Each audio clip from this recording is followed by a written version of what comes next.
Okay, good morning. Today is Sunday, the fourth day of Shevat. And we conclude today the chapter 19 in Tanya. Yesterday was Shabbos, of course. Just to give a little recap of what the Alter Rebbe said in yesterday's shir. We are in the middle of explaining the method of searching and finding God in ourselves. The first method Alter Rebbe explained in the first 17 chapters was the method of the long but short way, and using our intellect to create emotions, to feel the love of Hashem and so on. But this is something that not every person is equally capable of doing. And in chapter 18, the Alter Rebbe began explaining that it is the closer way, and that is there is the natural love to Hashem that is in each and every Jew.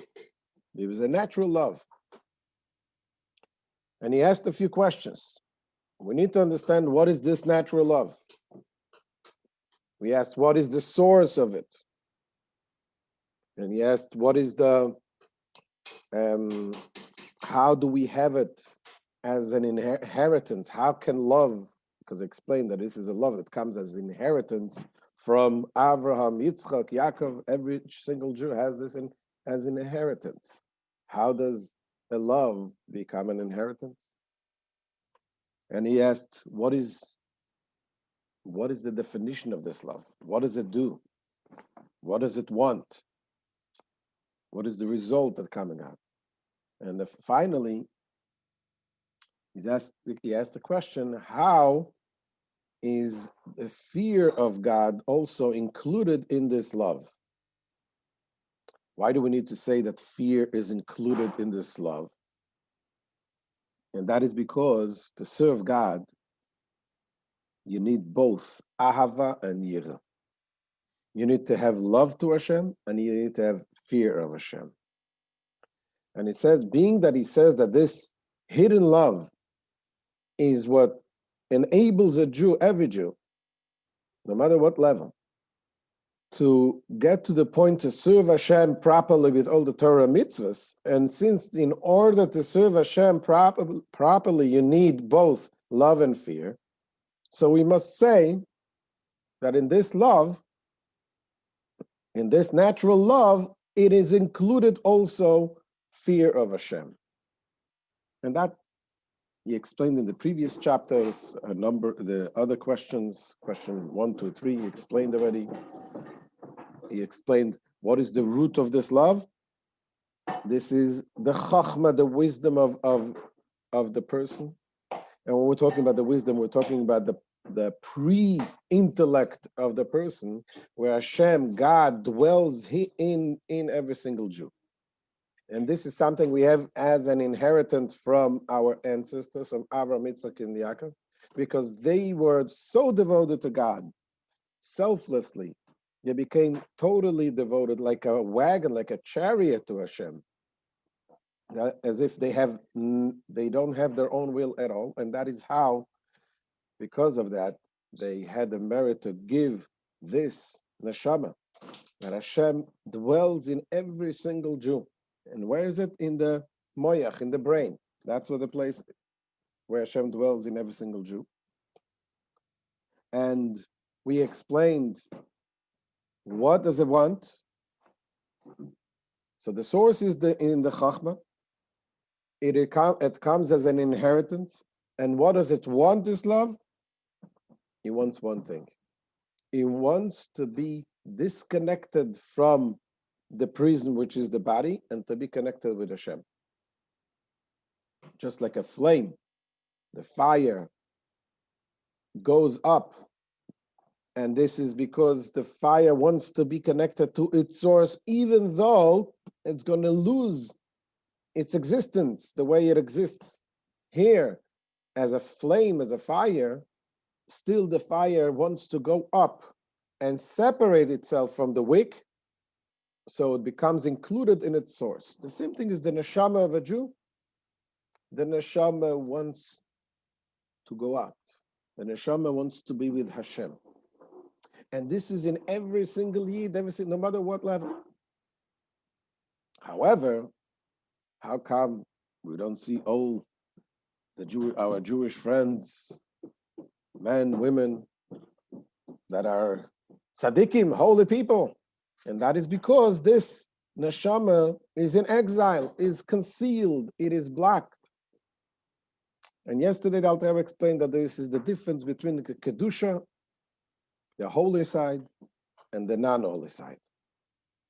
Holiness is about self-nullification to Hashem. When you are self-nullified to Hashem, you are truly alive. Atem adveikim b'Hashem chayim kulchem hayom. You connected to Hashem, you're connected to life. And Alter Rebbe brought the pasuk that says that it says you live with wisdom. You live with chachma. And that's why if you don't have this connection, you're not considered really alive. That's why it says that people were not, it says, a chachma techaye ba'aleh. The chachma brings life. There's another verse, it says, yamusu v'loi b'chachma. They will die. They die without wisdom, which means that death is a direct result of the lack of chachma, the lack of the connection with Hashem. That is what he said yesterday. And today, the Alter Rebbe continues to explain that this exile, that we said that the spark of Chokhmah, the Pinta Yid, the spark of the neshama of the soul, is in exile.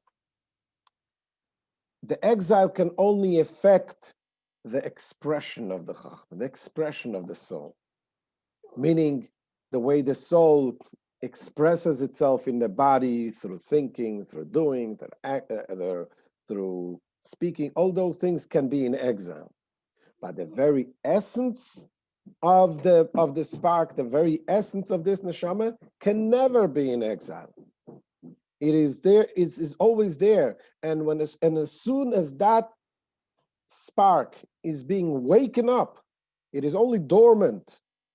But if it comes to a point of a red line, when that spark is being tested, it will wake up and will affect not only the inner part of the person, but also the external part of the person.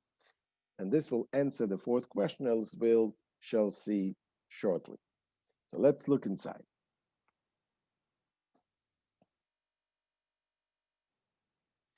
Says the Alter Rebbe, Elo, shegolus hazeh lebchinas chochma, einoi elo lebchina amispashetes mimena benefesh kulo leachar yosef.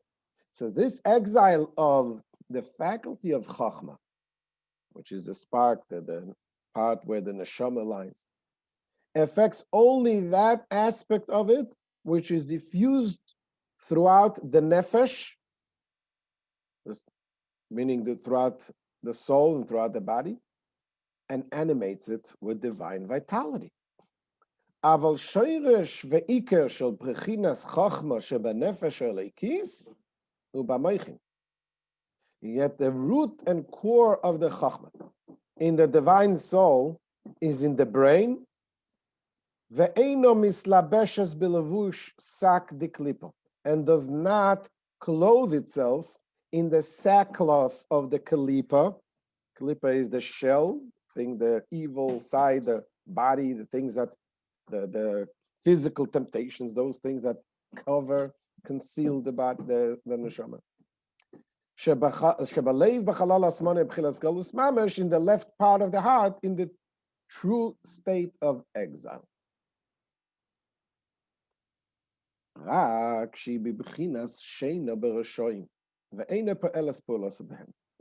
It is merely dormant in the case of the wicked, anyone who is not a Beinani, who is trying and not yet succeeded to become a Beinani.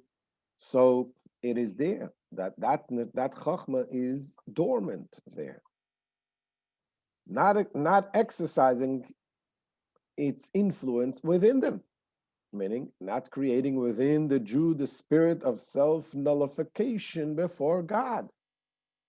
That is ought to create, because that part of the neshama is supposed to create the feeling, as we said yesterday's shir. The Alter Rebbe says that kedusha is about self-nullification to God, and that part of the neshama, the essence of the neshama, is supposed to have its effect on the body. That we should want to be self-nullified to Hashem, but it's dormant, so it doesn't do it. As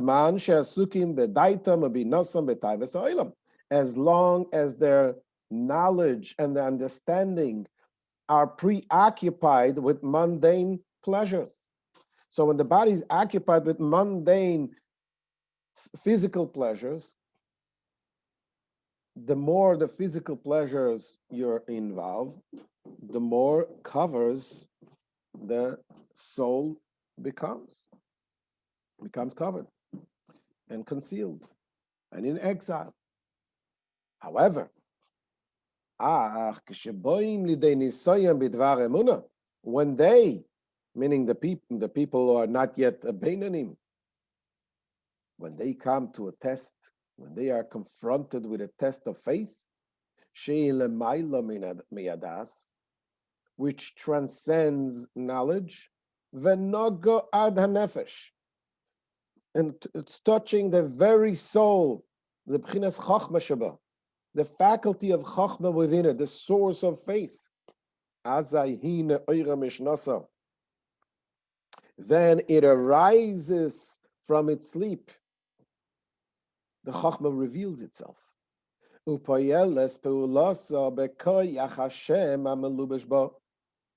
And it exerts its influence with a divine force that is clothed in it.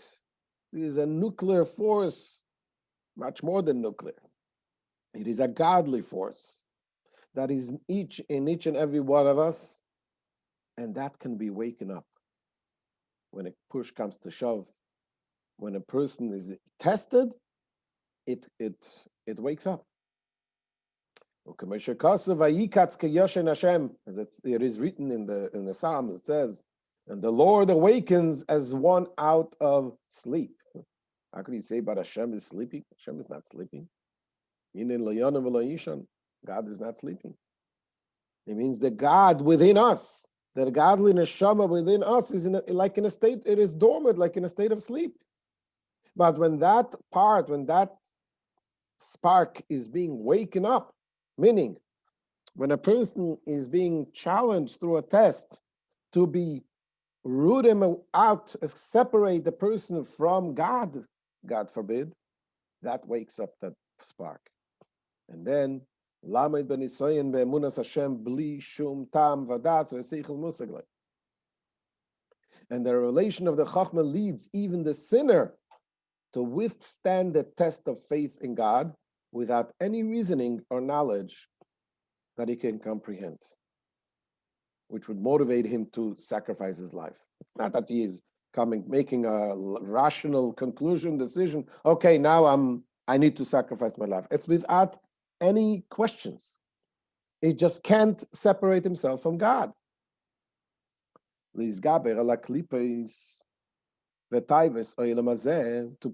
prevail over the klipos, over the desires toward worldly matters, both permitted and forbidden, which he was accustomed to. And it was accustomed to indulge, and even to despise them. When it comes to test, all of a sudden, when he feels that it's a question of him, Hashem, or this physical pleasures, he will despise the physical pleasures and want to be with Hashem, even a person who is a sinner all his life. and to choose God as his portion and his lot, limsa loy nafshe al kedusha shmoi, so that he is prepared to offer his soul to God in martyrdom for the sanctification of his name. And Alter Rebbe goes on to say, even if the person is a sinner entire life, although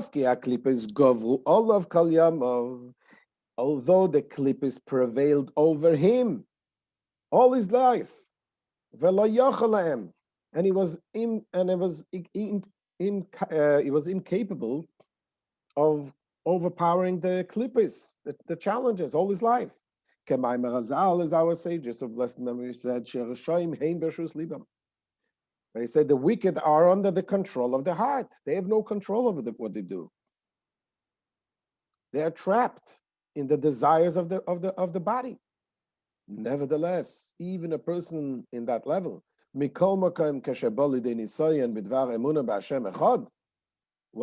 he faces a test challenging his faith in his faith in the one God,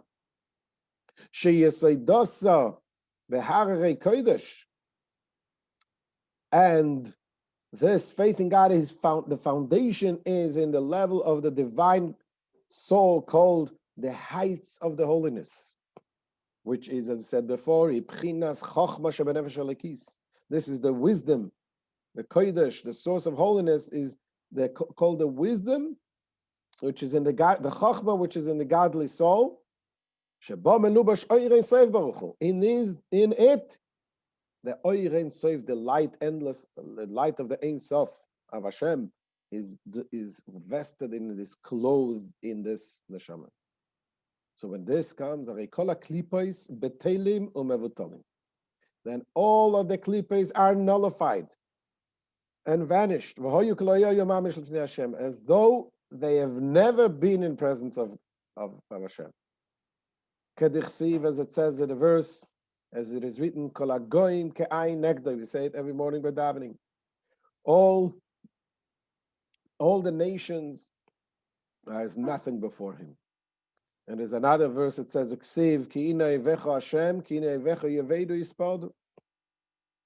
it says, "Oh Lord, all your enemies will perish, they will be scattered." And again it says, another verse in Tehillim, it says, as wax melts before fire, so shall the wicked perish. Another verse says, the mountains, the hills, referring to the klippos, which are compared to hills, they are melted like wax. So when it comes to the power, when this power is unleashed, the nuclear godly power was in the Shema, when this is unleashed, everything else melts. The Rebbe continues, this force of the divine Ein Sof that is clothed in the soul, the faculty of Chochmah, is so intense.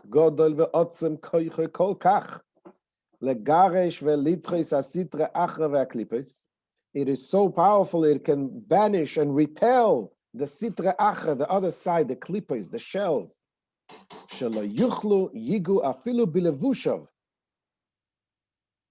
That they are unable to touch even the garments. What are the garments? The thought, speech, and action,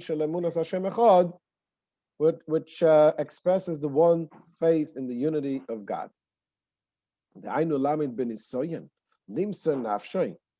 And this means that the divine light that is in the neshama enables the person to withstand the test of self-sacrifice. Limsa nafshay, but for what the self-sacrifice? Afilu sheloi lasois rak eze ma'aseh levad neged emunas Hashem echad kegoin leishtachves l'avodah zara af she'einu mamin klal b'libay. Even just to do an action against faith of Hashem, like for example, to bow down to idol worship, even if you don't believe in it. There's this famous story in Talmud about the Chana of Ashivas Benel, Chana and the 7 sons. in the time of the Romans, and when the king told the children to bow down to the idol in front of people, and refused, and one after another he executed him. And when it came to the last one, the little boy, the king says, "You know what? Don't bow down to the idols. Just do me a favor. I'm throwing down." He took off his ring from his finger, and he threw it on the floor, and he says, "Just pick it up, so the people around will think that you're bowing to the idol." And that kid refused. He refused even just to pick up the ring, even though it had nothing to do. He didn't mean anything. He didn't bow down. He wouldn't bow down to the idol, not to have anything which is remotely connected to that looks like bowing to an idol. So he says the same thing is true with every Yid. That even to do this, to bow down, even if you don't have anything in your heart, you don't believe in it, you still are not going to do it. And so will he sacrifice his life not to speak falsely, God forbid, concerning the unity of God.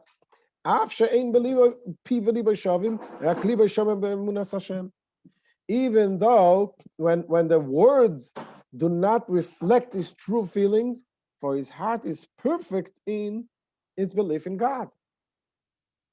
And this, the Alter Rebbe explains that this is the fear that is included in this love. This is the fourth question we asked. How is fear included in the natural love? Says the Alter Rebbe, this is called the fear contained in love. Which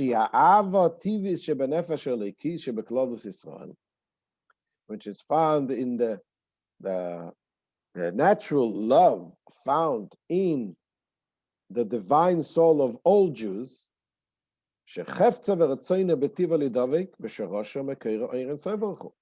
The intrinsic desire and will is to attach to its origin and source the light of the blessed Ein Sof, to be connected to Hashem.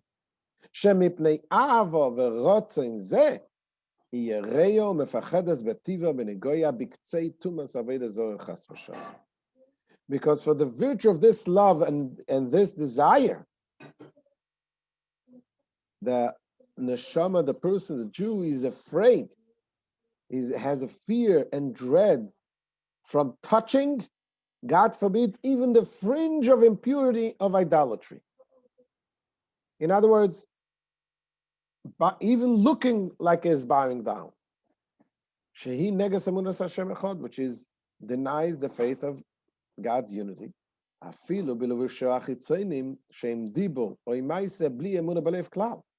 Even when such contact involves only its outer garments. What is the outer garments? Namely, the speech and action, idolatrous speech and action, just to say something. Just say, I believe in this. Says no. Jews would give their life up not to even say, even if they don't mean it, without any faith whatsoever in the heart, in the validity of the idol worship. So this is what the Alter Rebbe explains, the final question. How is fear included in this love? What is the fear? What is the Yirat Hashem? The fear of being disconnected from the truth, disconnected from Hashem. So therefore, this will affect even the outer, the exterior, even small things. It says, no, I'm not going to do it, even if I don't mean it. So this is, again, as the Alter Rebbe leads his case, explaining to us the power of the neshama, the power of the natural love that is in us, and how a Jew is ready to give his life up for Hashem. And of course, later on, the Alter Rebbe will explain how it is not necessary to give our life up. It's necessary to live with Hashem, to live with Hashem, to give our self desires of this little things that become so unimportant when we realize what's at stake, our connection with the Eibishter. So this is the end of today's shir. Again, thank you so much for joining, and thank you for sharing and subscribing and liking. If you want to comment, and we'll see you Bezrat Hashem tomorrow morning. Any questions we can ask now?